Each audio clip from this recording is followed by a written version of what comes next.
역경 55 례와 풍 리하 진상 대상전 상왈 례전 계지 풍 군자의 저록 치형 우레와 번개가 함께 어르는 모습이 풍께의 상이다. 군자는 풍께의 상을 본받아 소송을 판결하고 형벌을 집행한다. 번개와 같은 밝음으로 공평하고 빠르게 판결을 내리면 시비곡직이 바른 내용을 얻게 되고 우레와 같은 이염으로 상께 형벌을 집행하면 형의 경중대소가 반드시 그 죄의 실상에 들어맞는다. 위와 밝음이 같이 행하여지는 것이 바로 풍께의 모습이다. 번개와 천둥의 신이며 또 법의 신이기도 한 서방의 제우스와 비슷한 상이라기도 하겠으나 제우스는 정의감이 없고 중용의 미덕을 모른다. 괴사, 풍형, 왕격지, 무루의 일중 풍요로운 시대이다. 이때는 무엇을 해야 할까? 풍요로운 시대에는 풍요로운 제사를 지내 온 국민에게 나누어주는 것이 상책이다. 이 제사에 누가 올까? 이 제사를 주관할 수 있는 제주는 천자밖에 없다. 왕이래야 이 풍요 제사에 올 수 있다. 그러나 풍요는 본시 우려할 일이 많다. 사람이 많아 복잡하고 물질이 성대하여 안일과 타락에 빠지기 쉽다. 그러나 우려하지 말라. 해가 중천에 떠서 그 광명이 미치지 않는 곳이 없는 것처럼 왕자의 명덕이 구석구석 두루두루 미치도록 하면 될 것이다.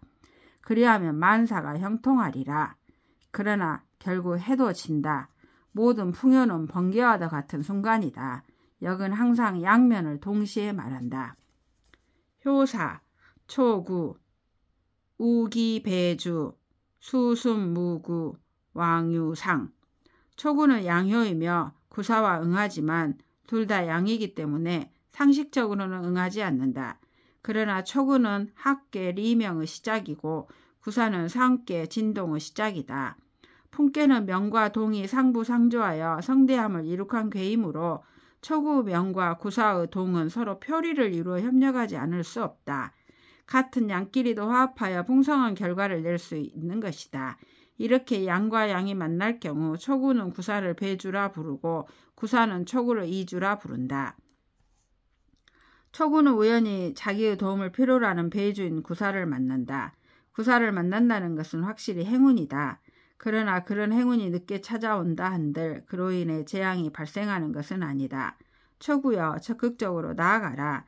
그대가 적극적으로 나아가 구사를 도우면 구사로부터 사랑을 받고 또 존경을 얻게 되리라.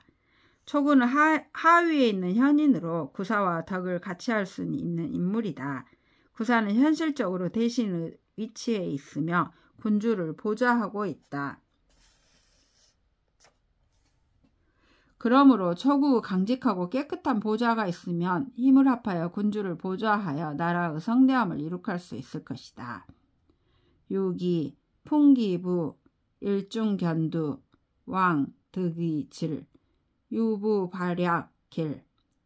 유기는 유순하고 위가 정하다. 따라서 뜻이 바른 인물이다.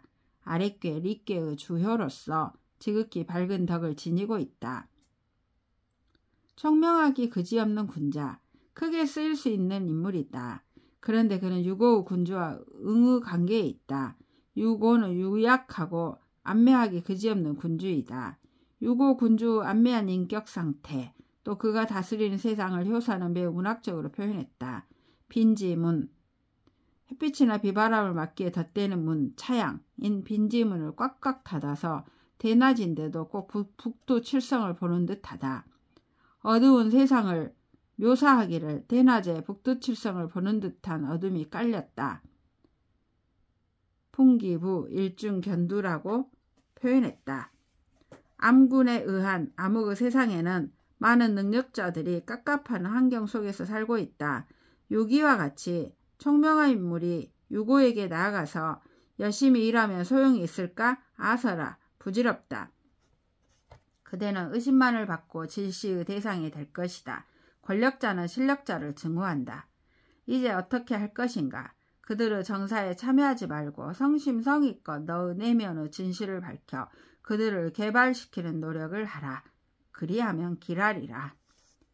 9.3 풍기패 일중견매 절기우괭 무구.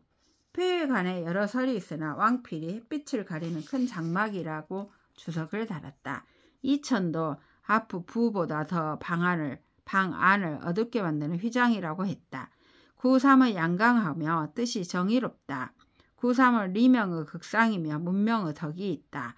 그런데 응하는 상륙의 효가 아무한 소인물이며 또 위가 없어 9.3을 기용할 능력이 없다. 9.3은 자신의 역량을 발휘할 방도가 없다. 참으로 깝깝하다.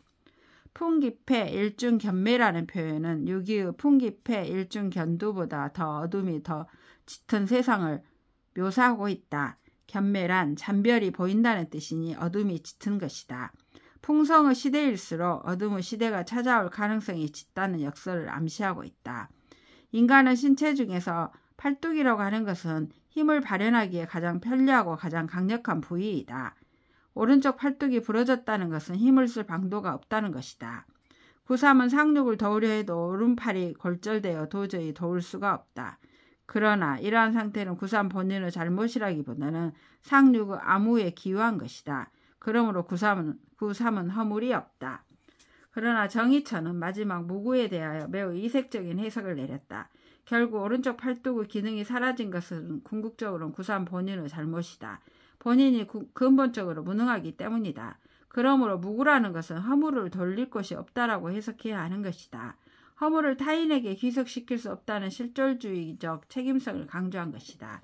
신유학의 윤리관의 정맥이다. 9.4 풍기부 일중견두 우기이주 길. 9.4는 양강한 대신 부중부정하다. 유고 음유한 군주와 친하다. 9.4는 강직한 본성을 지키고는 있지만 그가 모시는 유고의 세계는 어둡다. 덤물을 풍성하게 덮어 대낮에 북두칠성을 모른 듯하다. 이런 어두운 세상에서 9.4가 할 일은 무엇일까? 아랫개에 타락하지 않은 사람들과 연합하여 정의로운 길을 가는 것이다. 9.4의 이주는 초구다. 이주는 동일한 평면의 주체라는 뜻으로 평등의 관념을 전제로 하고 있다. 9.4는 자기를 낮추어 초구에게로 내려가 그를 만난다. 둘은 서로 합심하여 이를 도모한다. 길하다. 풍요의 시대일수록 윗사람이 아래로 내려가서 아랫사람들과 진실을 도모해야 한다. 그렇지 않으면 풍요는 허세일 뿐이다. 유고, 레장, 유경의 길. 유고는 어찌되었든 풍계 전체의 괴주이다. 정하지 못하니 강정한 덕이 없는 우유부단한 암군이다. 그러나 상계의 중앙에 있어 중용의 미덕을 지니고 있고 특히 학계의 명철한 이성을 지닌 유기현인이 있다. 상계는 뇌동의 덕이 있으니 자신의 암담한 처지를 벗어나기 위해 움직여야 한다. 어디로 가는가? 유기와 정응하지는 않지만 응의 위에 있으니 그곳으로 갈 수밖에 없다. 뇌는 아래로 가는 것이요 장은 함장의 현인이다. 유기를 가리킨다. 암군과 냉철한 현인의 만남, 풍계의 이상적 상징이다. 이 두 사람이 만나는 것이야말로 모든 사람의 경복이다. 모든 사람이 이 둘의 만남을 칭송할 것이다. 길하다. 상륙, 풍기옥, 부기가, 규기호, 격기무인, 삼세부적, 흉. 상륙은 성대의 극점이다. 상륙은 동의 극점인데 학계의 밝음이 미치지 못한다. 따라서 동은 바른 방향을 잃는다. 풍요 시대의 극치는 건물 사치로 나타난다. 풍기옥이란 건물의 처마를 하늘 높이 치솟게 한다는 뜻이다. 허세를 나타낸다. 그런데 건물이 커질수록 그 내부는 점점 어두워진다. 그 집 전체를 거적대기 빈지문을 쳐넣은 것처럼 어둡기만 하다.